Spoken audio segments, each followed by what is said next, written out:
നമസ്കാരം. അതിജീവനം അതിപ്രധാനം. വയനാട് നേരിട്ട സമാനതകളില്ലാത്ത ദുരന്തങ്ങളുടെ കൂടുതൽ വാർത്തകളും വിവരങ്ങളും പുറത്തു വരുമ്പോൾ ലോകമാകെ വിറങ്ങലിച്ചിരിക്കുകയാണ്. ഉറ്റവരുടെ ജഡം പോലും കാണാനാവാതെ പോയതിന്റെ വേദന പറഞ്ഞറിയിക്കാനാവില്ല. ഈ മണ്ണിലെവിടെയോ അവർ ഉറങ്ങുന്നുണ്ടാവും എന്ന് മാത്രമാണ് അവർക്കറിയുക. മറ്റു ചിലരുടെ ശരീരഭാഗങ്ങൾ മാത്രമാണ് കിട്ടിയിട്ടുള്ളത്. മൃതദേഹങ്ങളുടെ ജനിതക പരിശോധനയും DNA പ്രൊഫൈലും തയ്യാറാക്കിയിട്ടുണ്ട്. പുത്തുമലയിലെ ഹാരിസൺ പ്ലാന്റേഷനിൽ ഒരുക്കിയ കൂട്ട കുഴിമാടങ്ങളുടെ ദൃശ്യങ്ങൾ ദുരന്തത്തിന്റെ നിത്യസ്മാരകമായി മാറും. 38 കുഴിമാടങ്ങളാണ് ഇവിടെ തയ്യാറാക്കിയിരിക്കുന്നത്.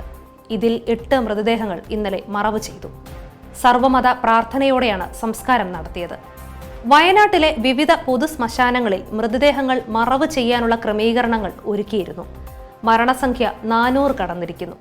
അപ്രതീക്ഷിത ദുരിതക്കയങ്ങളിൽ അകപ്പെടുന്നവർക്ക് താങ്ങും തണലുമേകാൻ എന്നും മനുഷ്യർ സന്നദ്ധരാണ്. രക്ഷാപ്രവർത്തനത്തിനും ദുരിതാശ്വാസത്തിനും പുനരധിവാസത്തിനുമൊക്കെ നടത്തുന്ന ശ്രമങ്ങൾക്ക് പൊതുസമൂഹം വലിയ ആദരവും അംഗീകാരവുമാണ് നൽകുന്നത്. സൈന്യവും പോലീസും NDRFും അഗ്നിരക്ഷാസേനയുമൊക്കെ സജീവമായിരുന്നു. വിവിധ സർക്കാർ വകുപ്പുകളും പൊതുസമൂഹവും രംഗത്തുണ്ട്. അറിയപ്പെടാത്ത പല മനുഷ്യരും ആശ്വാസദൂതുമായി ഇവിടെയെല്ലാം ഉണ്ടായിരുന്നു. രക്ഷാപ്രവർത്തനങ്ങളുടെ ചടുലവും അവിശ്വസനീയവുമായ രംഗങ്ങളിൽ ചിലതു മാത്രമാണ് മാധ്യമങ്ങളിലൂടെയും മറ്റും പുറത്തു വന്നത്. അത് മറ്റുള്ളവർക്കും ഊർജമായി. മനുഷ്യസ്നേഹത്തിന്റെ, അപരനോടുള്ള കരുതലിന്റെ, സ്വന്തം സുരക്ഷ പോലും വകവയ്ക്കാതെയുള്ള പ്രവർത്തനങ്ങളുടെ മഹത്വം മനസ്സിലാക്കാനുള്ള അവസരമാണ് ഇതൊക്കെ. ജനപ്രതിനിധികളും വ്യവസായികളും സിനിമാ താരങ്ങളും എന്നുവേണ്ട സമൂഹത്തിന്റെ നാനാ മേഖലയിൽ നിന്നുള്ളവർ സഹായവുമായി എത്തുന്നുണ്ട്. മുഖ്യമന്ത്രിയുടെ ദുരിതാശ്വാസ നിധിയിലേക്കുള്ള ഒഴുക്ക് തുടരുന്നു.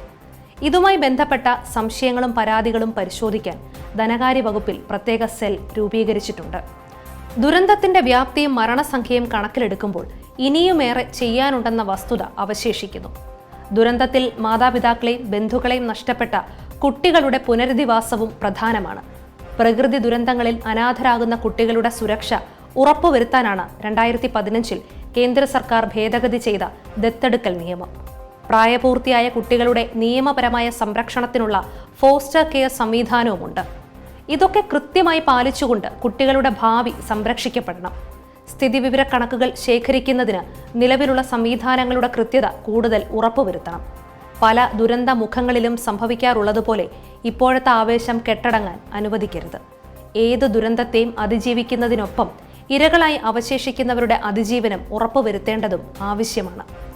ഇപ്പോൾ ദുരിതാശ്വാസ ക്യാമ്പുകളിലും മറ്റും കഴിയുന്നവർക്ക് അവരുടെ ദൈനംദിന കാര്യങ്ങൾ സാമാന്യം ഭംഗിയായി തന്നെ നടന്നു പോകുന്നു. നാളെക്കുറിച്ചുള്ള ആശങ്ക അവരുടെയെങ്കിലും മുഖങ്ങളിൽ നിഴലിക്കുന്നുണ്ട്. എല്ലാം നഷ്ടപ്പെട്ടവരുടെ ദുഃഖം വാക്കുകൾക്കും അപ്പുറമാണ്. ഇതിനിടയിലും അനാവശ്യ വിവാദങ്ങളുമായി കുളം കലക്കാൻ ഇറങ്ങുന്നവരുമുണ്ട്. തീർത്തും ബാലിശമായ ചില പ്രസ്താവനകളിലൂടെ അപഹാസ്യരാകുന്നത് ഉത്തരവാദപ്പെട്ട ചില നേതാക്കളാണെന്നതാണ് ഏറെ അസഹനീയം. അത് ഏറ്റുപിടിക്കാനും ചിലരുണ്ട്. ഇത്തരം പ്രസ്താവനകൾ ഒഴിവാക്കാൻ മാധ്യമങ്ങൾ തന്നെ മുൻകൈയെടുക്കണം. പക്ഷേ നവമാധ്യമങ്ങളുടെ തിരത്തള്ളലിൽ ആർക്കും എന്തും പറയാമെന്നായിട്ടുണ്ട്. അതുകൊണ്ട് തന്നെ നിയമ സംവിധാനങ്ങൾക്കേ ഇവയെ തടയാനാവൂ. പക്ഷേ അത് വിവേകത്തോടെ ചെയ്യണമെന്ന് മാത്രം. ഉദാത്തമായ മനുഷ്യ സ്നേഹത്തിലും സാമൂഹ്യ ബോധത്തിലും ഉറച്ചു നിന്നുകൊണ്ട് ദുരിതാശ്വാസ പുനരധിവാസ പ്രവർത്തനങ്ങൾ മുന്നോട്ട് കൊണ്ടുപോകാൻ കൂട്ടായ ശ്രമം നടക്കുന്നുമുണ്ട്. വീട് നിർമ്മിച്ചു നൽകാൻ നിരവധി വ്യക്തികളും സംഘടനകളും തയ്യാറായിട്ടുണ്ട്. പുനരധിവാസത്തിന് ടൗൺഷിപ്പ് പോലുള്ള ആശയങ്ങളും മുന്നോട്ട് വെച്ചിട്ടുണ്ട്. ഇവയൊക്കെ ഫലപ്രദമായി ഏകോപിപ്പിക്കാനും പ്രാവർത്തികമാക്കാനും കഴിയണം.